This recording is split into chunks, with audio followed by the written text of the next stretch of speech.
Hey everybody, this is Pete Werner with the DIS Daily Fix for Friday, February 26th, 2016. And if you're wondering why I'm sitting outside, it's because nothing in my studio works. Right now, it's just one of those days. The internet's not working, the equipment's not working, so we decided to just come out here and this beautiful day in Florida and record our Daily Fix this way on an iPhone. Gotta love it. All right, so first up today, the story that has just been intriguing me since I read about it last night, SeaWorld continuing to be its own worst enemy. On an earnings call yesterday, SeaWorld CEO Joel Manby admitted that SeaWorld has been sending employees to pose as animal activists and infiltrate groups that are hostile to their interests, namely PETA.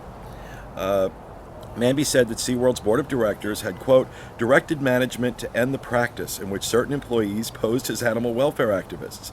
This activity was undertaken in connection with efforts to maintain the safety and security of employees, customers, and animals in the face of credible threats, end quote. Now, I know some people think SeaWorld is an evil organization, that they do evil things, but they're not evil. Because if they were really evil, they would be so much better at this stuff than they are. They are not evil. They are stupid. They are mind-numbingly stupid. There were accusations and allegations that they were doing this, and then PETA came out with all this proof that it was happening, and on an earnings call with analysts yesterday, they had to say, yeah, that's exactly what we were doing. And I don't buy the whole credible threat thing. If there were credible threats, they could have gone to law enforcement, and law enforcement would have done its job. This is about a PR. That's the credible threat, is their PR. So this is just another black eye for SeaWorld. And, you know, I'm not a fan of the whole blackfish thing, but this is too stupid to live. So let's make that a hashtag today. SeaWorld, too stupid to live. Now, in another story about more palace intrigue, former Disney cast members appeared before the House Judiciary Subcommittee on Immigration yesterday to talk about how they were fired from their jobs and forced to train their foreign replacements under the increasingly controversial H-1B visa program.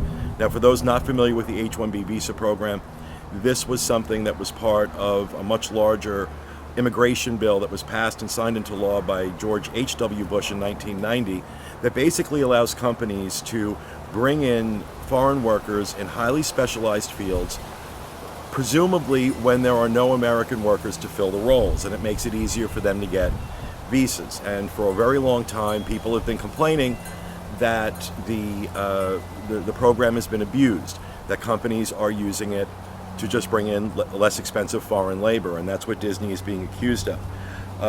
One of the Disney workers that lost his job was Dan Piero, and he gave particularly emotional testimony yesterday. And while I'm not going to try and paraphrase his testimony, we are going to include a link to that. We're going to embed that video on the Daily Fix main page, wdwinfo.com/dailyfix, for you to check out.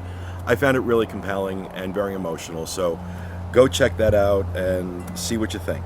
And while we're talking about Disney in politics, there was another story I found interesting that was reported this morning by the website Ars Technica, that Disney CEO Bob Iger sent a letter to Disney employees, we don't know how many, asking them to contribute to Disney PAC, which is the company's political action committee.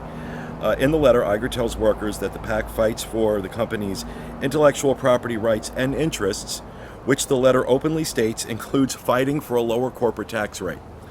It also says, quote, for your convenience, Disney PAC has implemented a payroll deduction system where contributions to the PAC will be deducted from your weekly paycheck. Now, this practice is not unusual, nor is it unlawful. As long as the companies are allowed to ask their employees to contribute to things like this, as long as there are no repercussions if they choose not to. And Iger went out of his way in the letter to say there would be no repercussions or any problems for employees if they didn't contribute.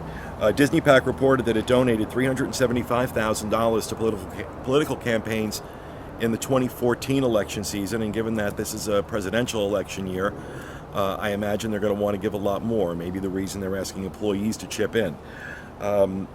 They gave pretty much equally to Democrats and Republicans, But I really have to wonder how much PAC money is going to go to politicians and candidates who support changing the H-1B visa program. I don't know. I'm just saying. So, from that, over to the Diz. Contributor Rachel Ashbrook has an article on the site entitled, Dear Disney, Please Open More Gift Shops. And in this, she is talking about the need for Disney to open shops that are attraction specific. And I am 100% on board with this idea.